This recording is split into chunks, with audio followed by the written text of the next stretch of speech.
So, hi Claire. Hi, Jackie. This is Clare Hemmings from the LSE Gender Institute, and she's joining me for a very informal discussion about queering the archive. And my name's Jackie Stacey, and I'm organising the summer school. And we're just going to talk probably for about 20 minutes, something like that, about what queering the archive has meant in your work, Claire. So I've got a few questions, and we'll just sort of have a conversation around them.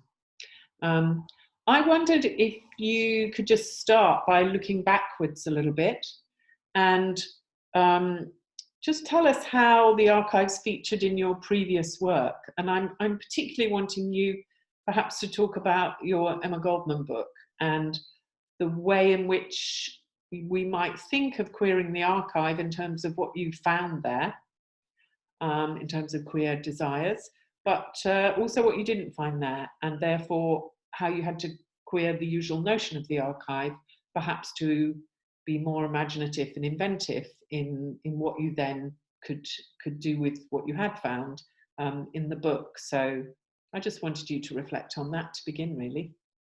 Oh yeah, well thanks. It's really nice to have the opportunity to talk to you about queering archives, and also to have the opportunity to be part of this web-based project, given the circumstances that mean that the Sexuality Summer School that you've run every year has to be postponed, but only in concrete terms, not in spirit, right? Yeah. So I guess I think in reflecting on your question, I wanted to sort of say some general things first that I really appreciated the opportunity to kind of come back to. And one is, I suppose, that I've always understood archives as animated by the presence of the archivist and the visitor, as sites of vibrant learning and conversation rather than as pure repositories for information or knowledge. And I think that's one of the things that most queer archivists and visitors would think about. And I think partly as a way of resisting through that interaction what are thought of as the kind of colonial or heteronormative norms of dominant archival practices, in the way that someone like Anjali Arondakar talks about in her work so beautifully. So I've always thought of the archive as a kind of partial representation with gaps, authorities, myopias, displacements and desires of its own as well, not just of the person visiting it.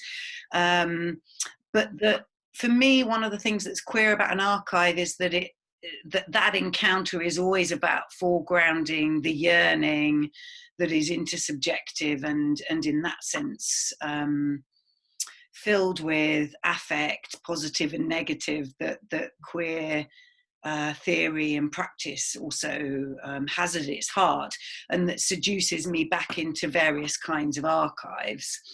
And I was thinking that interestingly, the purest archival project I've been involved in was the work I did for my PhD, which was on bisexual spaces, which was about bisexuality in relationship to US lesbian and broader queer communities, partly because at that particular moment, early 1990s,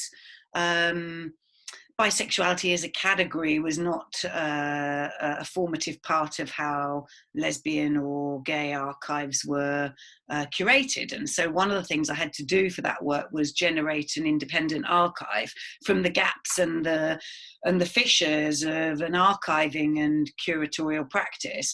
So I did that for my PhD by interviewing people, by tracking down community materials, minutes of meetings, flyers, oral histories, and so on. And so in lots of ways, that was my kind of formative experience, although the archive as a term wasn't quite so popular, especially within interdisciplinary humanities projects then, right, in the early 90s. It's a later kind of term, really, isn't it? Except for historians. And I certainly didn't think of what I was doing then as archival, but now I look back on it, I'm like, oh, actually, that was quite a reparative, we'd call it, sort of project in a way now. And although I don't think about either bisexuality or archives in the same way now, I in reflecting on it, I'm kind of like, oh, that was quite a lot of work. Actually, I'm quite proud of that. And then I guess in Why Stories Matter, which is in a way an engagement with an archive of feminist theory in journals, I shifted really to think about inclusions and exclusions in archives. Much more interested in the gaps and the effects of telling the story of feminist theory in a certain way, right? Than I was in telling different stories. So I shifted from wanting to generate an archive to wanting to critique the kind of dominant archive in a particular way. But I began then, and this I did a much more in the subsequent Emma Goldman project, but I began then to try and experiment a little bit with how you retell the story of a dominant archive.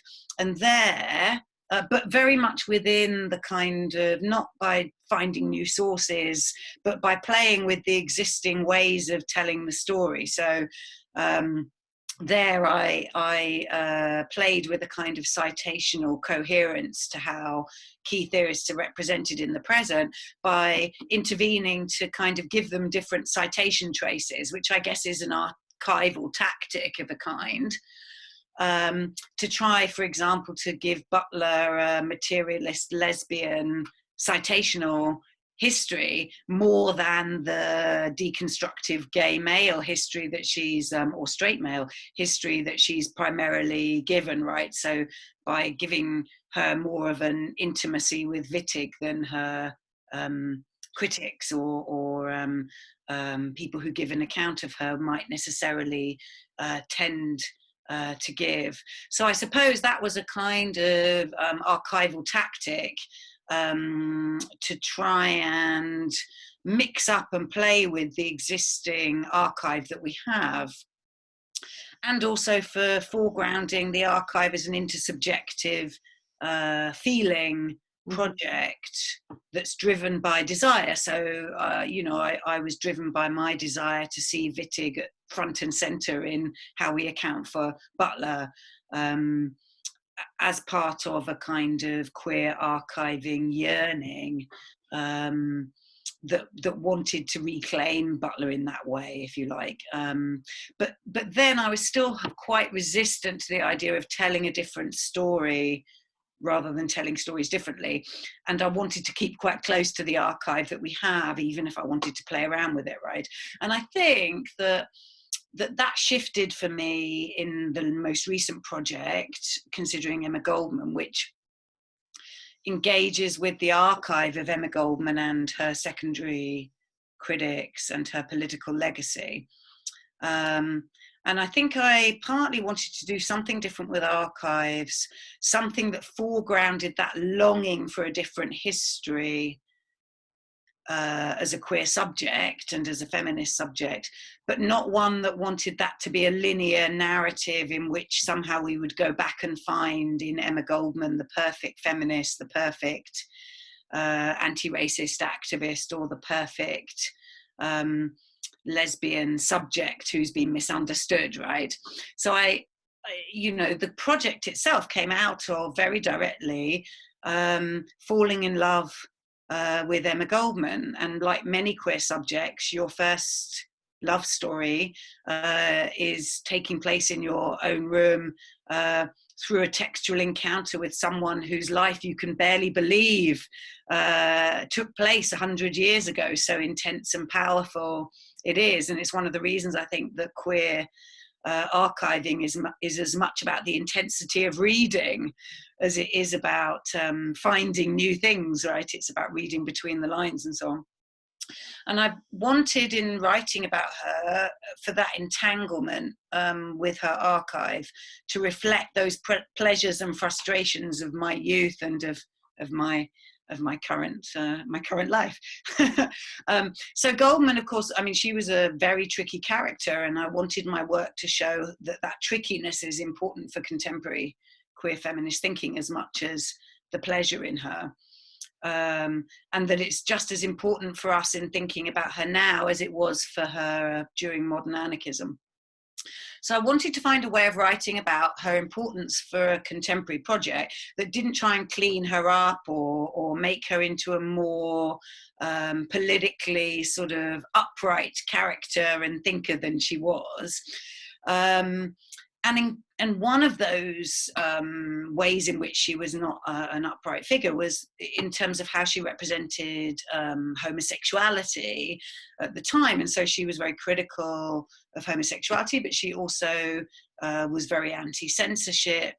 And she had desiring relationships with other women that we don't have access to the sources for. We only have sources that write about that.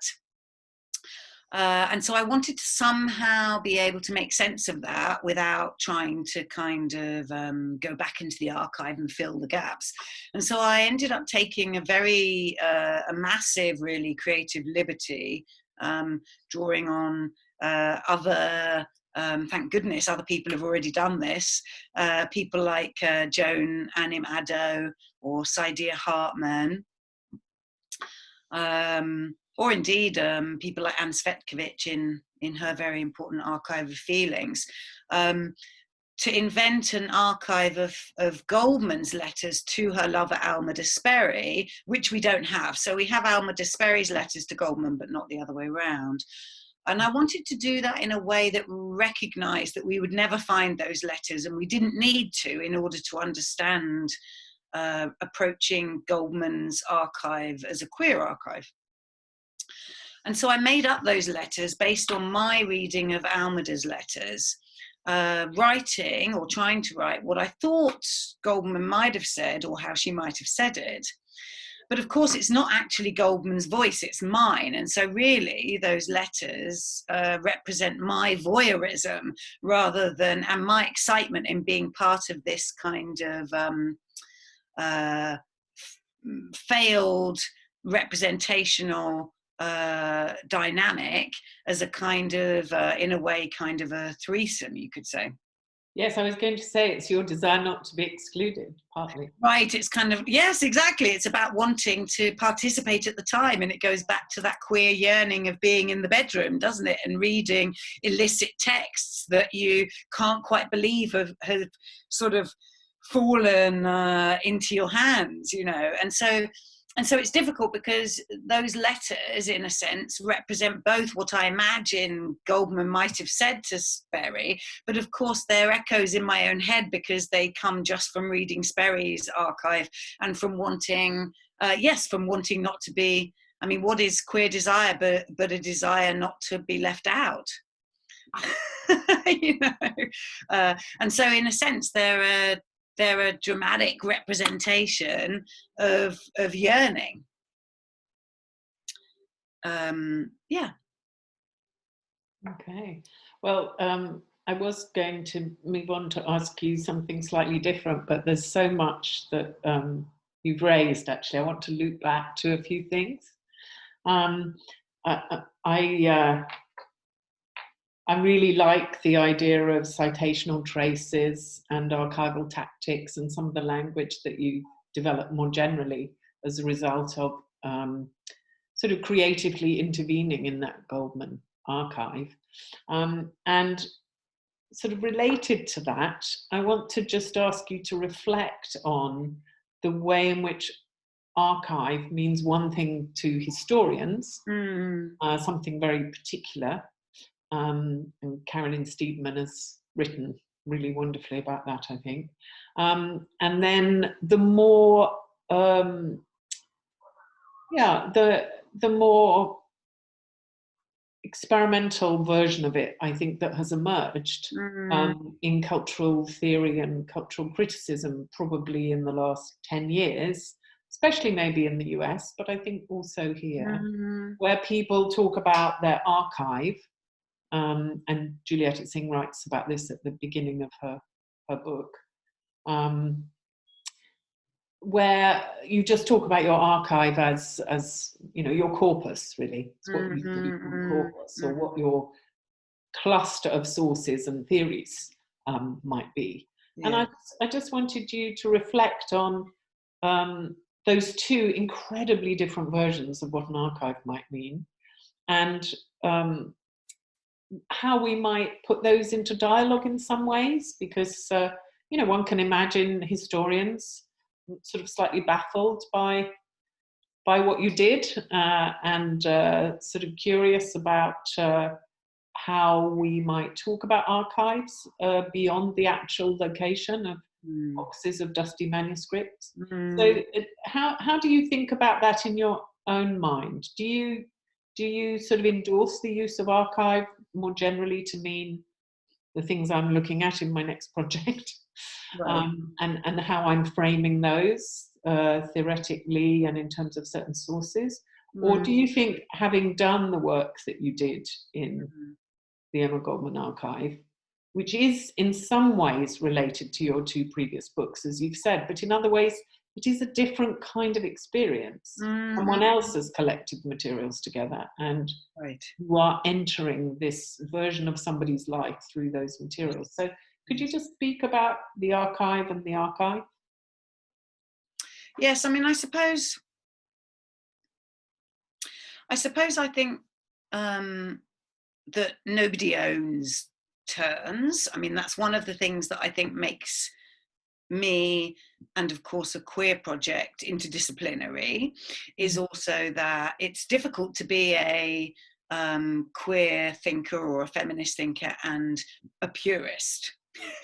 Or one could be, but then one is going to spend most of one's time annoyed, I would expect, because of course part of those interdisciplinary projects and many others besides are about pushing at the boundaries of knowledge production, but they're also about pushing at the boundaries of who owns terms, what concepts mean, and how they travel, right? So I don't in itself have any reason to critique the ways in which archive as a placeholder or a way of uniting particular kinds of approaches to sources might well move beyond its original meaning of a kind of depository or a space in which a range of sources and practices are gathered together to be looked at by visitors and organised by archivists, and also to preserve particular forms of knowledge that, in a form that gives it meaning in its very organisation, right? So, for example, if you visit a state archive or a colonial archive, as much as if you visit a social movements archive, the archiving itself by the people who create it is usually generated in order to bring materials of whatever kind together for a particular purpose, right? And then people might visit it and find their own way through that archive, but the archive itself is usually generated with a particular end in mind, either preservation of materials or for the reason of a particular political intervention, stated or unstated. And I think that's one of the ways in which that critique of, or the kind of highlighting of the partiality and the political nature of archives, which I suppose you could argue is through people like Stedman, but also people like Derrida and so on, post-colonial theorists of the archive like Spivak and so on, has been going on for a lot longer than 10 years. But that still thinks of the archive perhaps as a sort of intact body of knowledge and practice that you might then intervene to reshape or to critique or to work around the edges of and so on. And to some extent, I think I'm much more in that tradition. Because, I might generate a new archive, or I might engage with something like the Archive of Feminist Theory, which is both predates my intervention, but is also generated through that intervention, which has a long history within feminist and queer decolonial projects that generate archives in an image of their own political preoccupations. Mm-hmm. But it's also in the history of generating archival materials that also exceed your capacity to represent them, and to some extent or other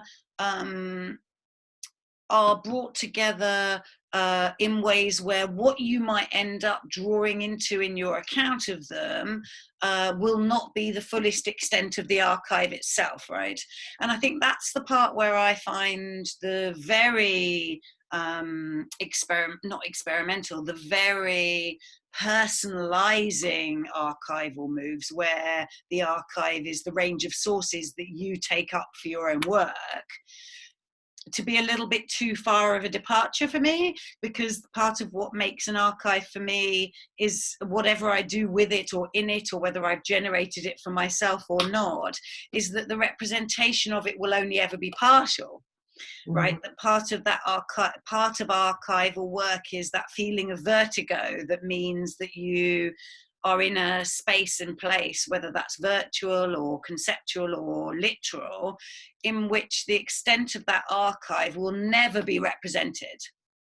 Yeah. So in thinking about why stories matter, I of course read an enormous amount of the material from the Feminist Theory journal archive, but there's an enormous amount I missed. Mm-hmm.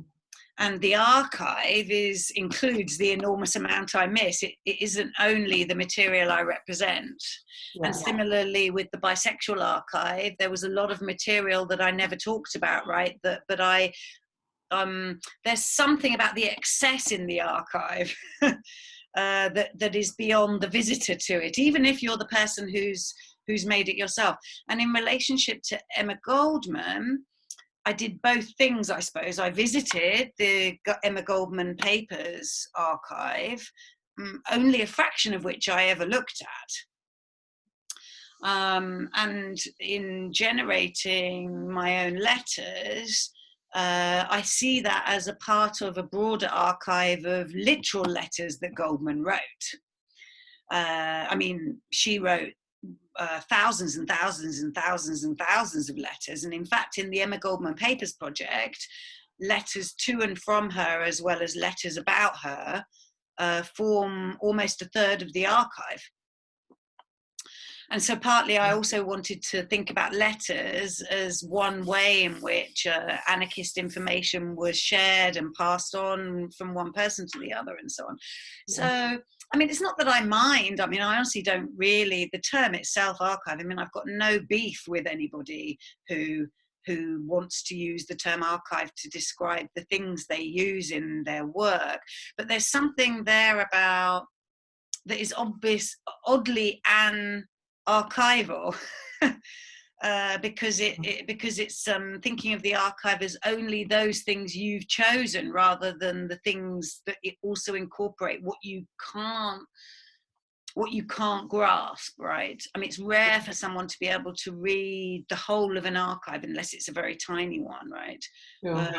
And I do understand then why historians get irritated, even though sometimes they might get irritated with me, because I do see that the particular labour of love that takes place in an archive, which might involve suspending your sense of knowledge in order to experience something outside of your own experience, or something that exceeds your own initial parameters, is part of what the excitement of both the archive and history incorporate, right? Is the not knowingness. And I think there's something about the fantasy that you can control knowledge or control your own production that means that even an archive is something that only reflects your own preoccupations, Yeah.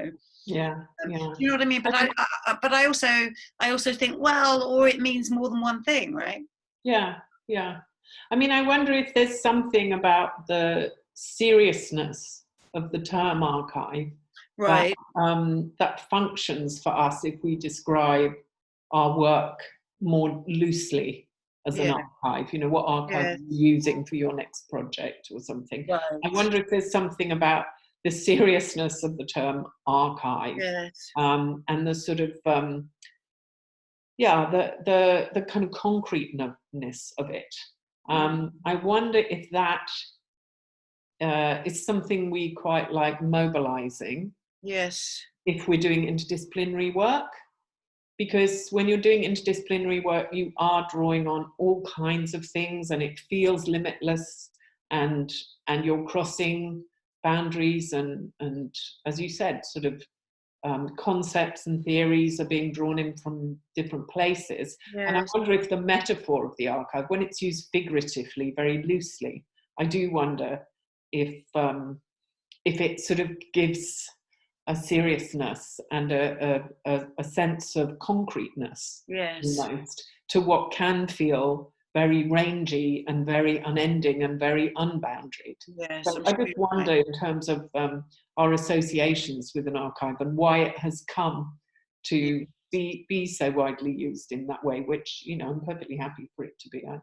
I Which think is it's interesting, isn't it? Because it means then that, in fact, one wants it to retain that kind of disciplinary dignity and authority in order to confer value on the one hand, but also not to be subject to its particular expectations or, for want of a better term, rigors on the other. And of course, that's a very pleasurable dynamic, isn't it? To be positioning oneself, which I do all the time, as both the kind of the wild child on the one hand, you know, who's kind of, you know, going in without respect into the archive, but on the other hand, what one then engages with or produces as having that same level of value and authority conferred upon it, right? Which, of course, I suppose is part of the history of archives, because of course, part of that in terms of community archives and feminist and queer archives, in that more conventional sense of keeping the ephemera from marches, keeping oral history documentation from eras that otherwise will disappear. I'm just thinking of when I was just thinking of something like the lesbian herstory archives in New York, which has been extraordinarily important, hasn't it, in terms of keeping documents, histories, generating a series of traces and legacies that quite evidently otherwise would have simply been lost, like the Emma Goldman letters were lost. And there's a wonderful documentary about that online, which I watched recently. Well, since we've been in lockdown, I've been watching. But it's really it's free online at the moment, I think, a documentary about the Lesbian History Archive. Oh, nice. I learned a lot about the kind of moves towards creating that and holding that together, and also it revealed a lot about how lesbians were so active in ACT UP in the US in ways that tend to get written out of that history. So I learned a lot watching that. I have many other things I could loop back to, but I'm going to just move us on, because I want you to tell us something about your new project that you were doing in New York for a period of time in the autumn and winter. And I'm curious about what you were doing with the notion of archive in that project, and also your collaborations with others while you were there. So can you just tell us something about that? Yeah, thanks. I was doing two sort of related projects when I was there, both of which I'm super excited about and a bit overwhelmed by. And the first one was to sort of put together, with the input of colleagues and the experience of listening to and talking with people in New York, a graduate course on archival interventions, which is intended to try and track, I mean, in some of the ways that we're describing, the history of both dominant and community archives, social movement and oral history interventions, as well as state archives and so on, and their effective lives. And then in a final section of that course, I'm then turning to exactly the work that you're describing on experimental archive work, which might include things like fictional works of archiving, either literally in terms of fiction or working with fictional archives in that long history of lesbian or queer archives, like Cheryl Dunye's work in Watermelon Woman and so on. Wow. And the Faye Richards archive, you know, generating fictional but plausible, importantly plausible histories of Black femme butch desire that need to be fabricated, but which are located within a plausible history and so on. And but also to try and immerse myself a bit in what's happening in New York very strongly right now, which is a kind of interest in thinking about body archives, so bringing together memories as well as accounts of the body as part of archiving projects of the present and the past, and that bring together a kind of decolonial, queer and feminist set of interests in that, particularly through performance and art practice.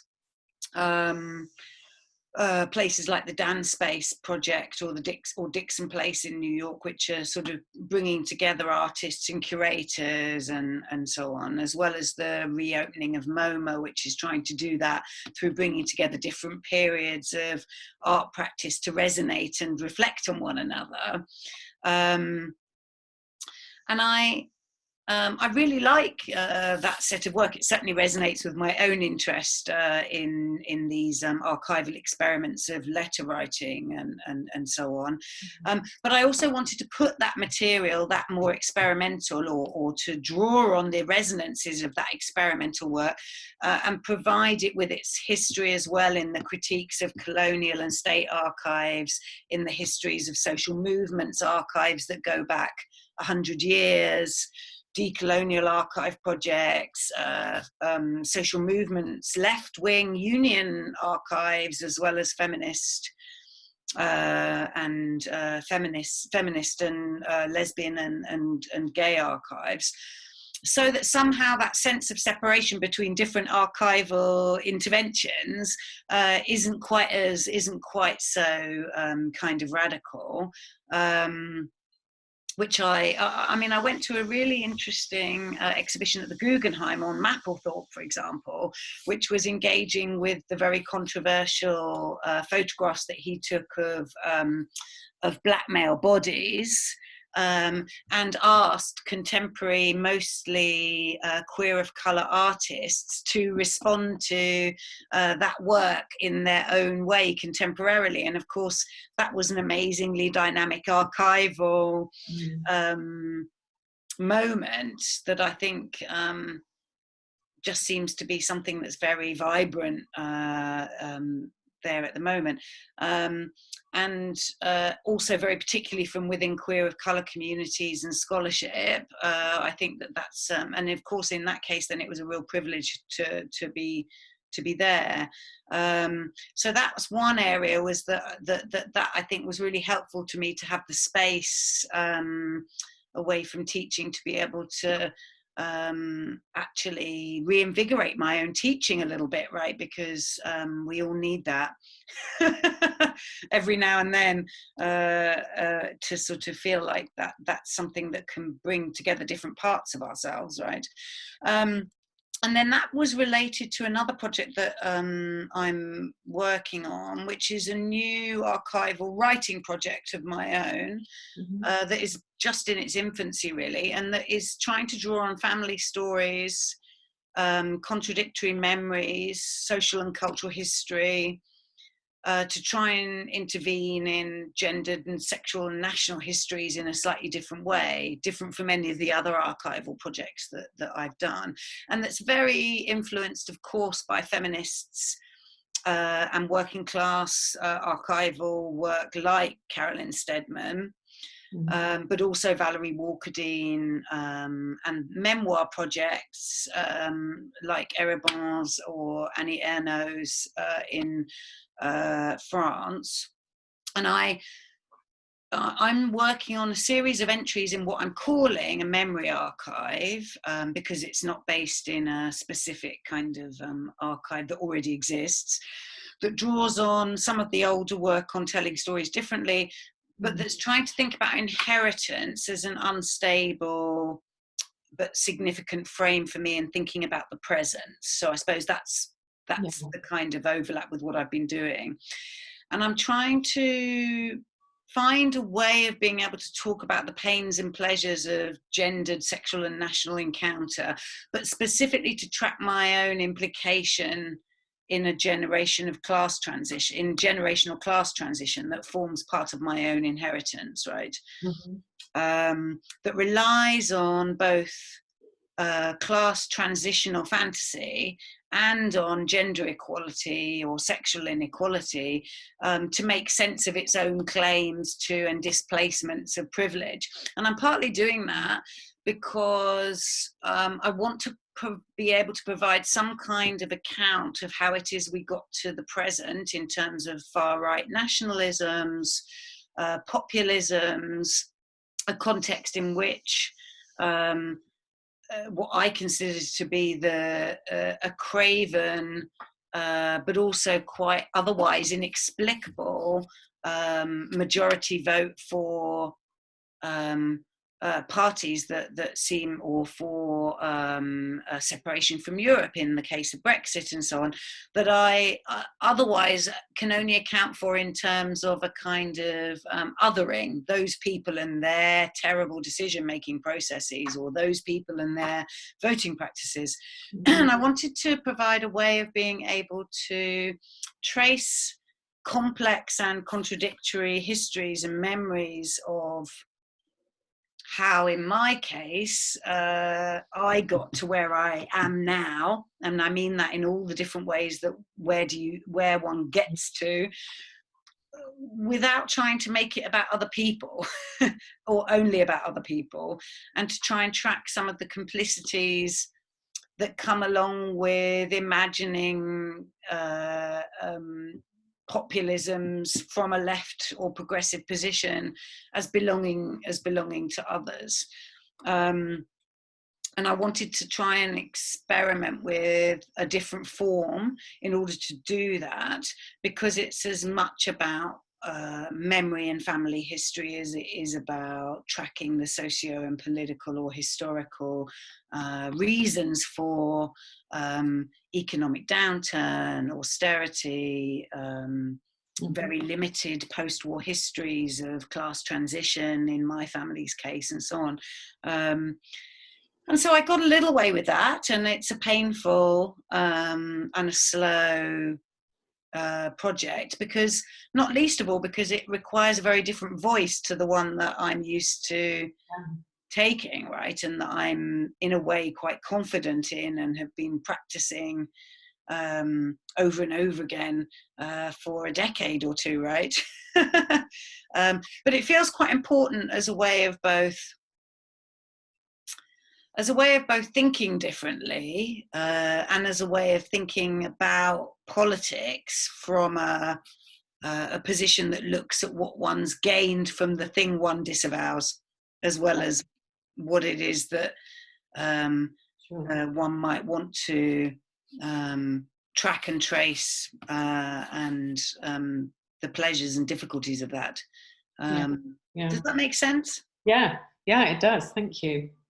I wanted to, I'm just going to have a look at the time.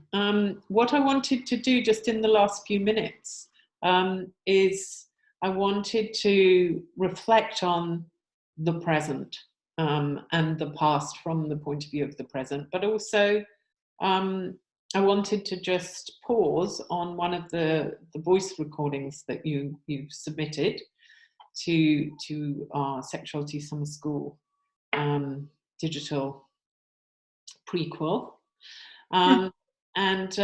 which is in which you do reflect on our present situation with the COVID pandemic, and you urge us to look back and reflect on HIV and AIDS and the kinds of things that we might learn by looking back at that period.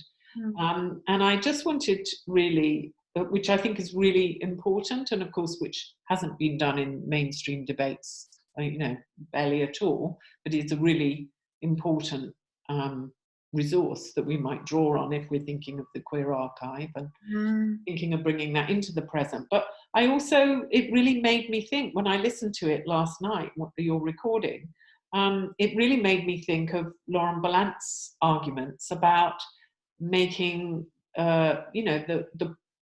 making the present feel historical. How is it that at certain moments, when I think she calls our genres of sociality and interpretation fail, and we are unable to make sense really of what is happening? And of course, what's going on at the moment is there's a sort of contested terrain in which some people are trying to make sense of what is happening according to recent history, which you've just alluded to, whilst other people are responding as if this came out of nowhere and we've no idea how this could possibly have happened to us, and certainly don't expect it ever to happen to us again for some reason. So there is a way in which I wonder if what you're asking us to do is to really go with Ballant's suggestion that it's very important to make the present feel historical, in the sense of being able to offer a critical view on the conventions through which we make sense of the world and we build our worlds, and the way in which at certain moments those conventions no longer hold or perhaps fail us in some ways, that we're trying to hold together interpretive frameworks, epistemological frameworks, and they no longer work unless you rethink them and reframe them within a particular way, which I guess is what Ballant does in her work, and is what I think you're trying to urge us to do. So feeling that the present has become historical is partly about what Ballant talks about, the sense that our world, we find ourselves in what she calls a situation. Right. It's announced as a situation, and nothing could be more like that than the present moment. Yes. And I suppose your intervention is urging us to see it historically, but also to feel it historically. Is that, am I sort of edging towards that connection with Ballant's thinking, or has that not been something you've been working with, or maybe you can see I it? haven't been thinking about it explicitly, but it's really helpful to have you. I will, and I think you're right. I mean, if Ballant is the mistress of many things, and one of them, of course, is of genre, right? And I think that's really helpful, actually, to think about the present as a in some way or other a failure, as a genre failure, as much as anything else. And I think that's very helpful for us in trying to think too about what it is that the skills we have can help us think. Because, of course, part of that experience that we're all having of trying to experience this particular moment now and flailing in a variety of ways, or experiencing it in a variety of different ways, I think that works in a very potent, potentially very dangerous way to make us, or allow us to imagine ourselves, as is explicitly said, isn't it, in a whole variety of contexts, that we're all in this together. And of course, one of the things that articulation does is it flattens history. it produces a present that you know, has no history. And one of the things that I've been very persuaded by in terms of commentary on the present moment has been by Indigenous or Black scholars who are pointing to the ways in which this situation is precisely not unique. It's actually a very predictable, horror-filled continuation of the predictable, horror-filled immediate and longer past, you know, of genocide and colonialism and violence and daily encounters with death, right? And so that question, of course, of the importance of historicity is to be able to say, well, we don't inhabit the same present, one, and any understanding of the present as a surprise locates you in very specific ways around privilege and violence that that are depends on which movie you're in, right? And who and which character you're playing, and those are those risk being horrifically predictable, don't they? Like who's surprised by the plot twist, who's, you know, riding off into the night, you know, who imagines this scenario doesn't repeat itself. And those things are so obviously in this moment, or not so obviously as it turns out, completely classed and raced, as well as about the kind of labour that we do. And I think you're right then that also via Belant and also via those critical race Indigenous perspectives also takes us into a context that back to, if you like, other periods of time. And I mean, I suppose you could look at lots of different ones, but where I've been drawn back into has been, as you suggested, to late 80s, early 90s experiences, both of the extraordinary violence and ignorance that was the experience of HIV/AIDS, and the experience of which, of course, was profoundly deadly at that particular period of time, and still is for many now, but certainly was then. And to return then to Eve Sedgwick's account of how out of that viral pandemic crisis of thinking as well as of being, I mean, and this is her brilliance, to make of that an epistemological question, which is, how do these forms of ignorance get rolled out and take place in front of our eyes as though they hadn't been there all along? How is it that we're persuaded? And for her, that's where that idea of closet epistemology comes, right? Well, I mean, that's the nature of the closet, isn't it? It's the hidden taking place out in plain sight. Well, I'm reminded of, I mean, I think Gary Young has been, the journalist Gary Young has been an amazing commentator throughout this, and he gave an online talk. He's just joined the University of Manchester and gave an online talk on May the 1st about the history of immigrant labour in Britain, and what the problems are with being surprised by the current situation, and arguing that we really, you know, that people on the left need to be better at mobilising a narrative and holding that narrative in a way that doesn't make those histories disappear and suddenly reappear as if from nowhere. I'm going to bring it to a close now, but I am reminded of something I read by Deborah Levy, in which she said there was an emergency before the emergency, and that, in a way, is what I think you're partly arguing, and it's certainly what Gary Young was getting at. So I thought we might end on that note. And I wanted to thank you very much indeed for sort of tracing a trajectory in your own work in relation to queering the archive, but also many other sort of social, political and theoretical issues. So thank you. Thank you very much. Thanks. Thanks, Jackie.